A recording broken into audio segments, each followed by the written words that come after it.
तो ठीक है गाइस, फाइनली तेजा सर्जा की मिरई मूवी आ चुकी है। और जहाँ पे बात करें तो उन्होंने पहले हनुमान मूवी दी थी जो काफ़ी तक बहुत ही लो बजट प्लस वीएफएक्स बहुत हैवी था उसमें, और कहीं नहीं कह सकता हूँ कि divisional movements with Ramayana references थे जो ये मूवी भी काफ़ी हद तक हैवीली इस्तेमाल करती है। जहाँ पे low budget with heavy VFX और रामायण के काफ़ी रेफरेंसेस आपको देखने को मिलेंगे। बट मैं ये भी मानता हूँ कि मूवी अपने कुछ मूवमेंट्स को बहुत अच्छा खासा वे में नहीं ले जाने की कोशिश करती। अगर वो चाहते तो और भी डिवोशनल मूवमेंट्स को क्रिएट कर सकते थे, जो मैं कहूँगा एक बजट इशू भी होता है। और कहीं नहीं कह सकता हूँ कि स्क्रिप्टिंग्स भी वो लोग कहीं ना कहीं दूसरे के इमोशंस को हर्ट नहीं करना चाहते, इसलिए उस मूवमेंट्स को भी वो लोग कैप्चर करने की कोशिश बिल्कुल नहीं करते। बट कहीं ना कहीं काफ़ी रेफरेंसेस को बहुत अच्छे खासा इस्तेमाल करती है, और काफ़ी कुछ जगहों पे मैं मानता हूँ कि मूवी कुछ अच्छे रेफरेंसेस को भी इस्तेमाल करके नेगलेक्ट भी कर देती है। जैसे कि सबसे पहला ये कि उन्होंने जब रामायण का रेफरेंसेस देना चालू किया हुआ अलग अलग एरियाज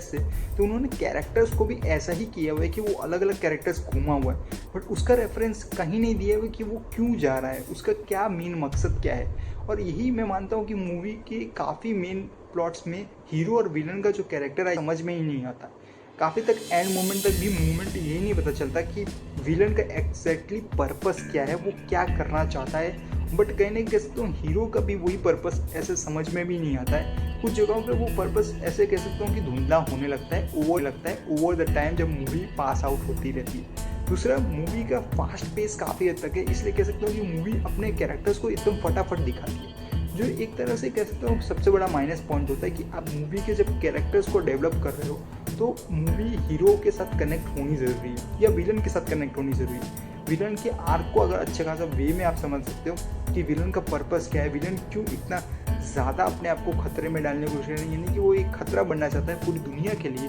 तो वो काफ़ी तक वो एक बहुत बड़ा मकसद उसकी लाइफ का होना चाहिए। तो मैं मानता हूँ यहाँ पे थोड़ी फीका पड़ रहा था, बट ओवरऑल कह सकता हूँ हाँ, मूवी कुछ अच्छे रेफरेंसेस को भी उठाती है। और हनुमान मूवी भी सेम टू सेम इसी वे में थी, बट काफ़ी मैं मानता हूँ कि हनुमान मूवी का मेन मूवमेंट्स जो थे वो काफ़ी गूज़बम्प मूवमेंट्स थे, यहाँ पे भी हैं। एज अ क्लाइमैक्स के सीन्स पे आप देखोगे तो आपको विजुअली बहुत अच्छा खासा स्पेक्ट्रम देखने को मिलेगा विथ लो बजट। बट करने की ये भी मानता हूँ कि मूवी अपने लो बजट के साथ साथ उसकी स्टोरी लाइन के ऊपर भी बहुत ही स्ट्रॉन्ग फोकस होना ज़रूरी है, क्योंकि आप जब मूवी को बहुत अच्छा खासा क्रिएट कर रहे हो, अपने आप को पूरी डेप्थनेस में डालने की कोशिश कर रहे हो, एक पब्लिक को कनेक्शन फील करवाने की कोशिश कर रहे हो, एक इमोशनल मूवमेंट्स की, तो कहीं ना कहीं काफ़ी कुछ आपको अंदर इंक्लूड करना पड़ेगा। जैसे कि आपको काफ़ी कुछ ये भी पता होना चाहिए कि हीरो और विलन के बीच का डिफरेंस क्या है। मैं कह सकता हूँ ये मॉडर्न रामायण के बेसिस के ऊपर उन्होंने बनाने की कोशिश की है, बट काफ़ी जगहों पे वो लोग कुछ धुंधला पड़ने लगता है। और मैं मानता हूँ हाँ, मूवमेंट्स बहुत अच्छे हैं, मूवमेंट्स को आप क्रिएट अगर कह सकता हूँ अच्छी खासे और बेटर वे में क्रिएट कर सकते थे, बट बजट एक बहुत बड़ा इशू होता है कुछ मूवीज़ के लिए। और मैं एक्सपेक्ट कर रहा हूँ कि हाँ, अगली जब तेजा साजा अगर कोई भी अगली डिविजनल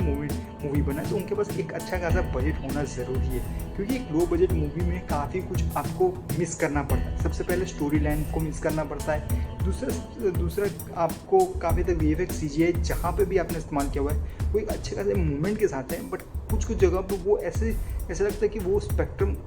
धीरे धीरे टाइम से डिफरेंट होता जा रहा है, यानी विजुअली उस चीज़ को भी धीरे धीरे ऐसा नेगलेक्ट होने लगता है। और कुछ जगहों पे वो ऐसा लगता है कि हाँ, फील्स के लिए ही है। बट क्लाइमैक्स का सीन बहुत अच्छा है, मैं कह सकता हूँ क्लाइमैक्स ही बहुत अच्छे खासे वे में रिटर्न किया हुआ है उन्होंने, जो एक्सपेक्टली अनएक्सपेक्टेड था। और ओवरऑल मैं कह सकता हूँ बहुत अच्छा उन्होंने लिखा हुआ है। और सबसे पहली बात यही है कि आपने लिखा तो हुआ है, बट कहीं ना कहीं वो ऑन पेपर और फिर ऑन मूवी बनाना वो डिफरेंट ही टेक हो जाता है, और इसलिए कह सकता हूँ मूवी में काफ़ी आपको ऐसे चेंजेस देखने को मिलते हैं। बट ओवर कह सकता हूँ हाँ, मूवी बहुत अच्छे खासे वे में आपको ज़रूर थिएटर्स में जाकर चेकआउट करनी चाहिए एज अ गूज़बम्प मूवमेंट्स के लिए, और काफ़ी रेफरेंसेस भी आपको देखने को मिलेंगे। तो ओवरऑल कहूँगा मूवी बहुत अच्छी है, आपको एक ज़रूर थिएटर्स में जाकर चेकआउट करनी चाहिए विथ लो बजट। और